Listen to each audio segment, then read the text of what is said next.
ako natuto sa Islam. Sisisihin na natin ang mga magulang natin. Nararapat sa ating pag-aralan sa atin ng Islam. Dapat sa inyo mga magulang yung bigay niyo anak niyo sa pag-aaral sa madrasa. Huwag tayong masilaw sa mga mundong bagay. Sapag maaari rin ito ay makakasira sa atin. Katotohanan ay tayo ay gano'n kay Allah. At tayo rin ay babalik sa Kanya. Allahu Akbar. Subhanallah. Masya Allah. Nakakaantig naman ang nasiha na ito na mula sa anak na ito. Masya Allah. Mga kapatid sa Islam, hindi naman po masama na pangarapin natin, hangarin natin bilang mga magulang para sa ating mga anak ang mabuting buhay dito sa mundong ito. Subalit mga kapatid, huwag na huwag po nating kakalimutan na ang higit na dapat natin mas pagtuunan ng pansin ay ang kung papaano sila magkaroon ng magandang buhay sa kabilang buhay. Sapagkat ang buhay natin dito sa mundong ito ay panandalian lang at hindi magtatagal, temporary lang na buhay. Subalit ang buhay natin sa kabilang buhay ay buhay na walang hanggan. Huwag po nating pabayaan ang ating mga anak na tanging makamundong edukasyon lang ang kanilang mapagsumikapan. Huwag po nating hayaan mga kapatid ng ating mga anak ay maligaw ng landas dahil sa kapabayaan natin sa pagpapaaral natin sa kanila sa Islamikong pag-aaral. Mag-isip-isip po tayo mga kapatid. Ang mundong ito ay panandalian lang ang buhay dito.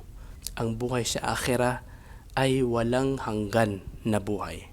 Di bali nang hindi natin maibigay sa ating mga anak sa mundong ito, sa buhay na ito, ang marangyang pamumuhay basta't hindi tayo maging pabaya na mga magulang sa pagpapaaral sa kanila sa Islamikong pag-aaral.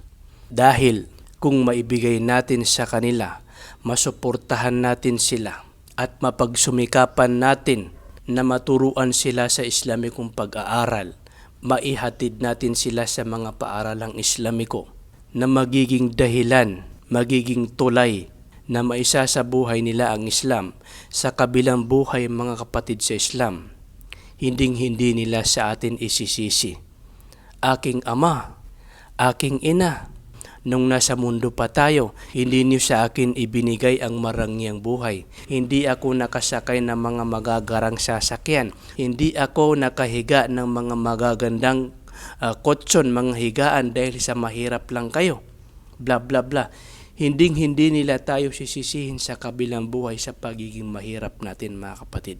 Bagkus, ang isisisi nila sa atin sa kabilang buhay ay ang kung nagpabaya tayo sa kanila sa pagpapaaral sa kanila sa Islamikong pag-aaral. Kung hindi natin sila sinuportahan sa Islamikong pag-aaral, kung hindi natin sila naturuan sa Islamikong pag-aaral, kahit na isinakripisyo mo para sa kanya ang lahat-lahat, walang malakas na ulan, walang matirik na araw sa iyong pagsusumikap, mapagtapos mo siya sa pag-aaral sa Western education. Pero kung nagpabaya ka naman sa kanya sa pagpapaaral sa Islamikong paaralan, Islamikong pag-aaral, kung nagpabaya ka naman sa kanya sa pagsuporta sa kanya na siya matuto sa Islam, hindi niya natutunan ng Islam dahil sa iyong kapabayaan para sa kanyang akhirah. Sa kabilang buhay ay sisisihin kanya. Ama ko, oo, nagsumikap ka nga nung nasa mundo pa tayo. Oo, alam ko na walang malakas na ulan, walang matirik na araw. Lahat ng ito ay tinitiis mo. Mabigyan lang ako ng magandang buhay. Pero hindi mo man lamang ako hinatid sa mga Islamikong paaralan para aking matutunan kung papaano ko sasambahin ng ating Panginoon.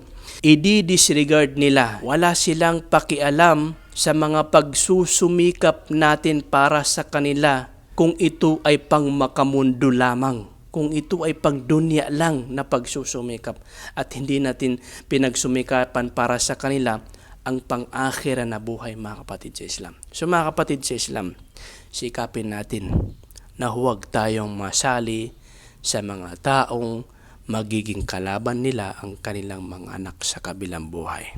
Magsisihan sila, magsisingilan sila ng karapatan. Huwag nating hahayaan, mga kapatid, na mangyari yan sa atin, mga kapatid. Tulad ng nasa video na ito, nasa payo ng batang ito, mga kapatid sa Islam. Huwag nating hahayaan na sa kabilang buhay ay sisisihin tayo ng ating mga anak.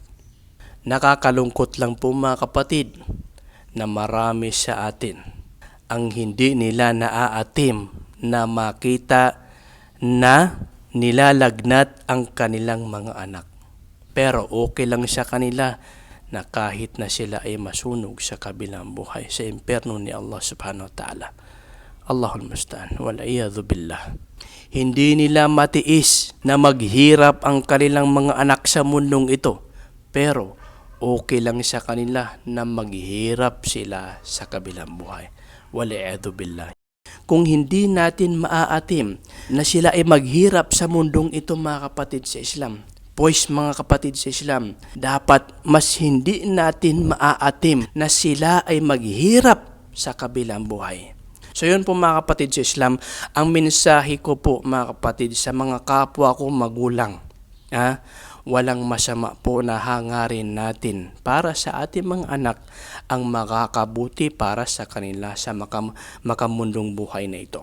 Subalit, huwag tayo magpapabaya sa pagsusumikap natin para insyaAllah ay magkaroon din sila ng magandang buhay sa kabilang buhay. Sapagkat ang buhay sa mundong ito ay panandalian lang. At ang buhay sa akhirah ay walang hanggan na buhay, mga kapatid sa Islam. Barakallahu fikum. Assalamu alaikum warahmatullahi wabarakatuh.